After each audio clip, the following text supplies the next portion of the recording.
Do you have faded and dirty headlights with over 100,000 miles on your vehicle? They're certainly worn out.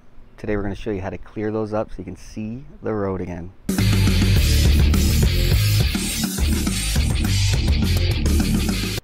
This is the subject vehicle we're going to do the headlight restoration on today. I'd like to call her Roxanne. 584,000 kilometers on her, if you can believe that. Original headlights, they're quite worn. That is a lot of distance, and you can see the buildup of imperfections on the lens that are now blocking all my headlight. You can see Midori in the background there. We'll get to her later.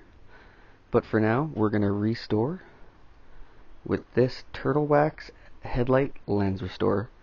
Heard good things about it. Let's see what it can do. Now, the first thing I'm going to do here is put masking tape on the paint surfaces and adjacent moldings that I don't want this compound to touch, so we don't polish or damage anything we don't want to. And there you have the headlight masked off, ready to go. First, we have to clean off dirt, grease, and other contaminants from the lens. I'm going to use isopropyl alcohol here to do that. Then we will move on to this compound, the lens clarifying compound. Then we move on to the spray lubricant with these, I guess they're kind of like a scrub pad, and seal everything up with this. Now this is what we look like after the rubbing compound. It didn't quite get out everything. They say if your headlights aren't that bad, this step is almost enough. But you can see, even compared to this light, the difference in clarity. We still have some stuff up in this area and down here. Actually, some of this is on the inside, I believe. Somehow got some moisture in there. But hopefully we can clear up that in the headlight area with the next step. Let's try that. So these scrubbing pads are essentially just 4 different grits of sandpaper, and the lubricant's almost like you're wet sanding water, but I believe it's a different chemical. You can see 1, 2, 3, and 4. Hopefully once we go through all those, a little bit of wet sanding, we can polish her up and get it clear. Okay, so I've gone through all the sanding, putting compound back on. This is where we're at right now. You can see the right side is a lot more clear. The yellow tinge is gone, but I couldn't quite get rid of some of the hazing on the top here.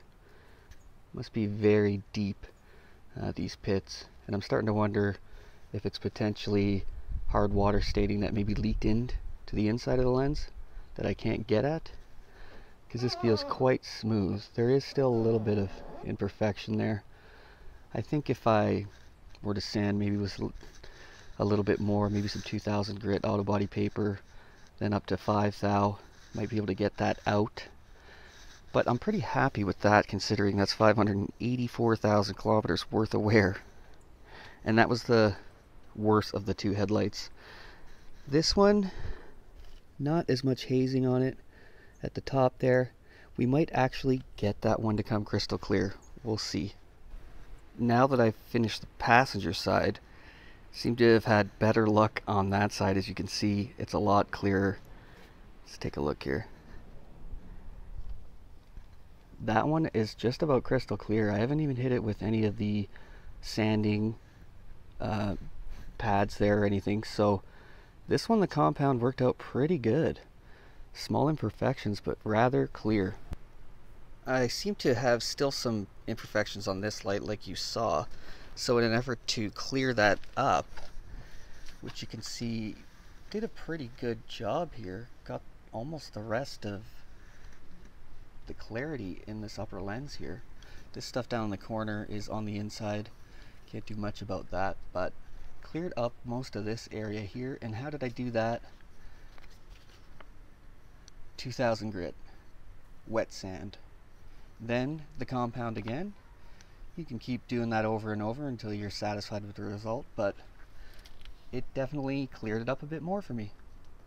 Happy with that result. If you're interested in this Turtle Wax Headlight Lens Restorer product that I just used, I'll leave a link in the description below. You guys can check that out along with a few other products. Hope you guys got something out of that video. Be sure to subscribe so you can tune in for the Fiero project we got on the go. If you haven't seen the videos on that, check them out.